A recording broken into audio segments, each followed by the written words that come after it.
Well, I don't think we know exactly how it was conveyed or how it was received at this point, but I do know that officials here have talked to me, at least, a lot about how what Travis Scott was trying to do with Astroworld and what he was doing earlier in the week. He had been at an elementary school to, open up a community garden that he had supported, and his foundation does do some work in Houston. So I think there's a lot of the devastation is. I'm confused. Did Travis Scott do anything wrong? The thing that he did wrong, he doesn't have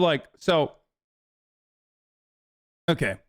So one of the things that's really fucking annoying on the internet is that people always want to find one individual, a singular individual responsible for the entirety of the problems. That is not the case when we're talking about a massive event like this. Okay? Travis Scott does have individual responsibility in the circumstance. He saw that people were in a chaotic situation. He even stopped the music, but then continued to do the rest of his set and played out his entire set. Okay. 8 minutes into his set, he actually, we don't know if he was informed or not, but 8 minutes into his set, the police had declared this a mass casualty event. He continued for 40 more minutes. He brought Drake out and he finished out his fucking entire set. So the problem, though, is that at a certain point in his set, he stopped the music and allowed EMTs to get through. And the issue is that if you are stopping the fucking music and you're recognizing that people are in a bad situation, you should stop it in its entirety. But he didn't fucking do that. He stopped singing. Sorry, not the music. But ultimately, if I were to say who has more of the responsibility here, 1000% I still believe, outside of Travis Scott's own personal individual responsibility, which I do think he has, the police, the fire marshals, and more importantly, Live Nation are more responsible for this event being mismanaged, and also on top of that, not stopping, than Travis Scott is. And if you don't see that, I don't know what to tell you. Travis Scott is only responsible because he actually did see what the fuck was going on to a certain degree. Maybe didn't understand the severity of it, but he certainly saw that the situation was bad. Otherwise, he would have never stopped his set. He wouldn't have stopped singing, which he did, which implies that he recognizes that shit was popping off in the concert. But ultimately, the larger share of the responsibility still lays in the hands of the concert, the organizers, and the people that did not tell Travis Scott, if they didn't tell him, okay? Because this percentage will change dramatically if we find out that Live Nation asked whether or not Travis Scott should stop the music to Travis. If they fucking were in his ear and they were like, hey, this is a mass casualty event and you should probably stop it. People are dying or whatever. If they fucking said that to him and he kept singing, then he is insanely responsible. Okay? Felt particularly close, even amongst. He doesn't have a say in the organization? No, that's not the point. The point is, this is a fluid situation. It's dynamic. It's chaotic. When you're in a chaotic situation like that, the people that have more control over it is not the performer, but the people who are literally there to keep the crowd controlled and to stop the music if necessary. That's their job. Your job is literally to fucking be in Travis Scott's ear and tell him, stop right now. We're stopping the music. We got to fucking pump out and evacuate the crowd safely. That's the point. Top officials in Houston because of this, and the victims too. He encouraged unsafe behavior from his fans in the past. Bad take, man. Dude. All that shit ultimately completely is fucking inconsequential. You're just doing that to add seasoning. What matters in that situation is his assessment. Did he see that there was a situation that was chaotic, that was actually beyond the norm, and what he did? If he had never stopped the music, I would have been more inclined to defend him, actually. I would say, he doesn't fucking know. How would he have known? That's why he was singing. That was originally what I thought.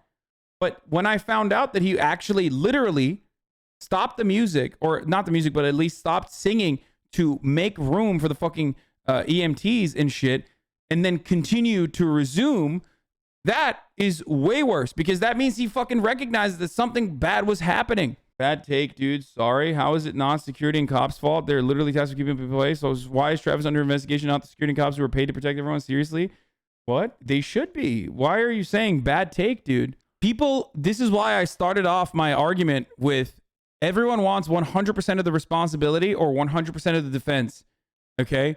And they never want to fucking see the many different parts at play here. That's why you fucking agree with me, but you're still like, bad take, bro.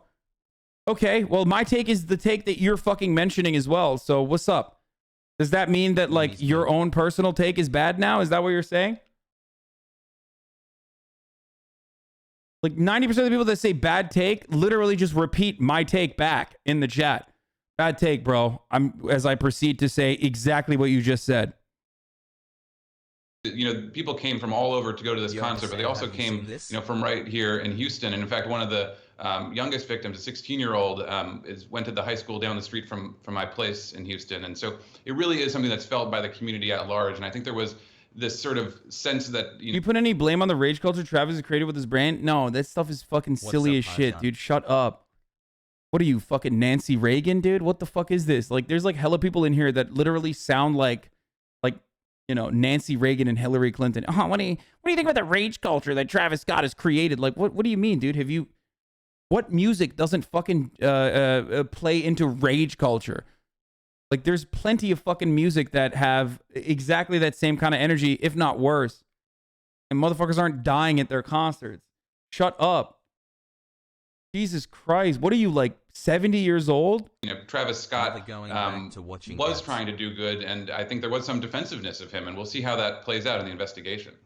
Yeah, look, it's so upsetting with these young folks who have died in this and been injured. David, thank you for the great reporting. Thanks so much. All right, I want to bring in Noah Shackman, editor-in-chief of Rolling Stone. I really appreciate you coming in and talking about this. Travis Scott concerts. What's the history here? The history is a pretty violent one. Back in 2017 here in New York, Travis Scott begged a fan to jump off a second-story balcony. That fan was luckily okay, but another fan says that he was pushed off and was ultimately paralyzed at that show. And despite that, Travis Scott talked to lyrics about how he needs to see injuries in the mosh pit.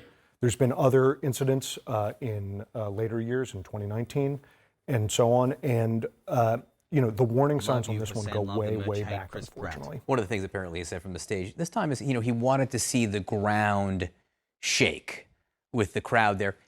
I guess it depends on what he meant by that, right? Yeah, I mean, look, things like that, I want to see the ground shake, all that, that's all fine as far as I'm concerned.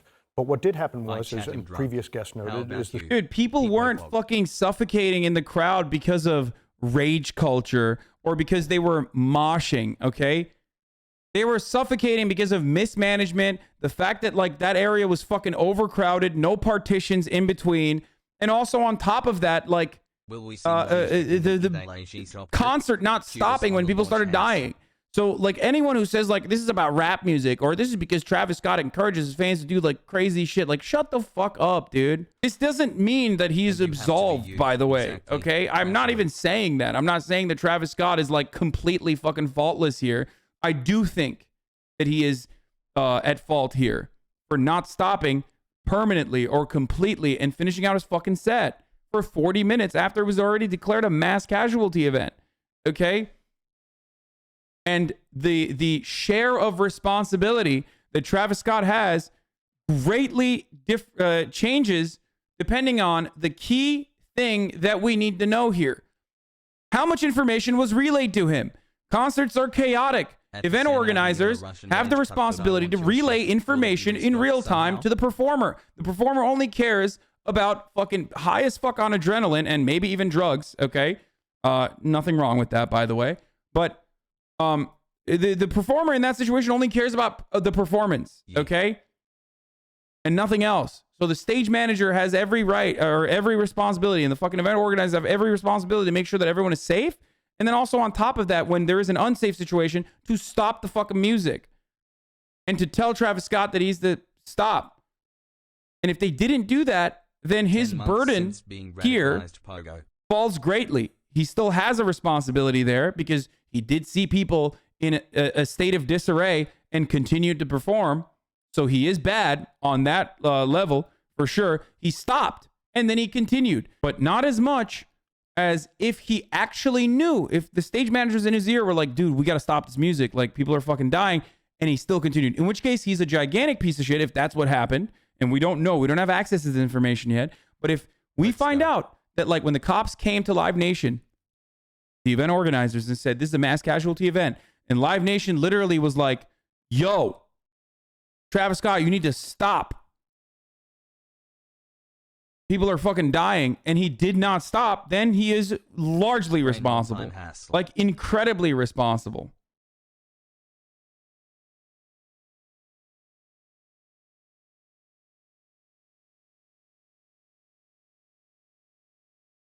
The show was stopped 3 times, and it wasn't stopped and then stopped permanently. It was stopped and then resumed. And that's a problem because after the very first song, fans were chanting, stop the show, and the show didn't stop. It went on for another, 35 minutes or so. What's not clear, at least not yet, is how much Travis Scott knew from the stage about exactly what was happening. Yeah, correct. He didn't know. But again, there were warning signs, not just on Travis Scott's behalf, but look, just a month earlier at that exact same place in Houston, Energy Field, a rapper named Playboi Carti was scheduled to perform. Bro, I'm gonna be honest with you guys. Like, I feel like a lot of you don't understand how, like, the fucking concert venues work on the back end, and you're just like fucking throwing shit at a wall, seeing what sticks. Like, the production side has literally all the power on the planet to straight up stop the music in its entirety. Okay, turn on the fucking lights, turn off the lights. They control everything, and people have done this in the past. They do it when it rains, bro. They do it when it fucking rains. Why do you think they couldn't do it if there is like a massive, a chaotic situation, like a mass a casualty event? Come the fuck on. Yeah, they do it if it's too windy. You're going to tell me that they don't have the capability? You're crazy. Now, there is a part of this where the police chief told the event producers to not stop the concert because of the inherent danger of riots from angry drunk fans. This is what I have read as well in a lot of the coverage. That's bullshit. In that situation, then, the police chief's own fucking ignorance is the reason why they didn't stop the event. And the Live Nation people should have fucking been like, yeah, no, that's not going to happen. Don't worry. But they had a responsibility to their fucking benefactors. They wanted to keep going, most likely. Not only that, but also they have protocols for situations like this where they will not only turn off the lights, but there's like a pre-fucking taped security protocol, like a safety measure video that you can literally play at the touch of a button in many of these instances. Are you guys crazy? You think that like concert venues don't have this shit? You're out of your mind. But a lot of that responsibility, unfortunately, falls on the people behind the scenes and not Travis Scott. You can't just shut down everything at all at once. There's no stop button to stop all at once. It's common sense. No, it's not common sense. You're wrong. There is a button that you can shut down. Not that you would shut down everything anyway. You wouldn't shut down everything. You would stop the music and turn on all the lights and then play a pre-taped emergency message. There were early warning signs at that show that it was not going to be safe, and the show was canceled at the last minute. At this show, there were early warning signs way, way, way before Scott played, early in the day, that fans were rushing. Former stage manager is like 2 buttons and a switch to stop a show. Yeah, were rushing in without tickets, and that there was going to be an unsafe environment. An AP photographer texted management to say, "Hey, this wasn't, something's not right here, something's unsafe," and yet the show went on. And whatever he knew from the stage itself about what was happening down below him, he knew about his own history. He knew what had gone on at concerts before. Sure.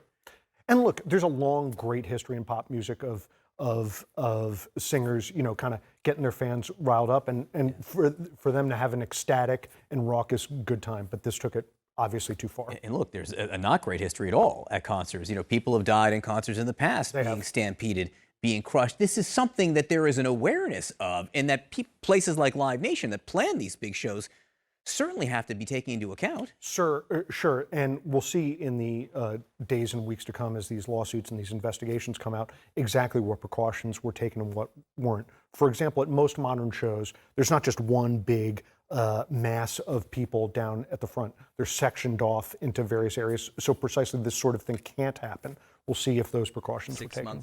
Paul, it's good to have you on this morning, given your background here. And I wonder, looking at this concert, based on what you know now, have you been able to identify security failures in advance that, had they been followed, might have been able to prevent something like this?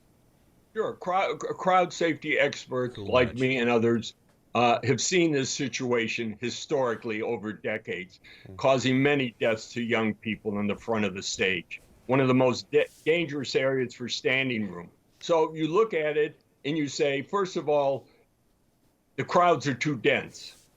And you ask the question, who is monitoring the crowd and who is managing the crowd? And in this case, from what I can tell so far, what we know, nobody seems to have been doing either of those things. You realize you have to reduce density before people begin to get crushed. I mean, we've heard that security for Travis Scott has had a history, like most festivals, of pulling people out of the front of the stage. That tells you right there the crowd is dangerous, but they play Russian roulette. And on Friday, things went really badly. Then you have to say, how did they plan for this event? You plan properly. You have to know the crowd profile and the history of the artist. Not now. The people who plan, manage, and approve it should have known those. I low-key think that it's the crowd profile that caused this in some ways. I think it's like the police being like, well, Travis Scott is unruly and his fans are unruly. They're black teenagers and white teenagers that are listening to the, raging hippity hoppity music. And that's why they thought it would be a riot if they stopped it. And that kind of profiling is like low key the reason why the reason why the cops were like, yeah, we shouldn't stop this event. And if they had just been like, fuck it, we should stop this event. I think that lives could have been saved.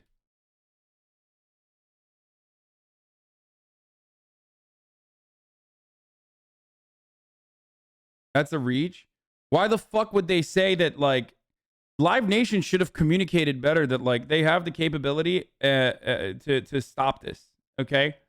They have the capability of stopping this event without, like, some serious fucking shit going down, without a riot happening, okay?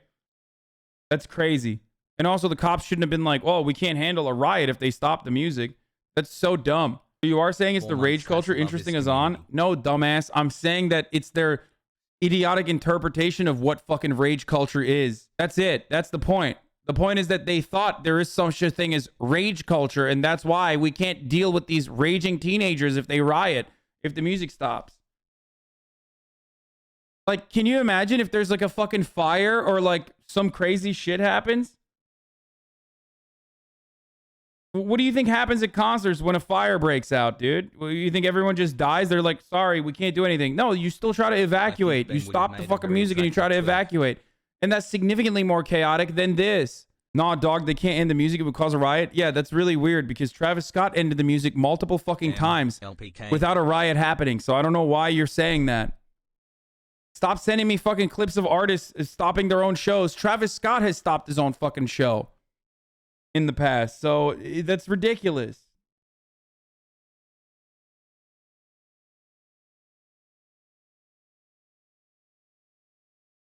Things before so you can properly plan.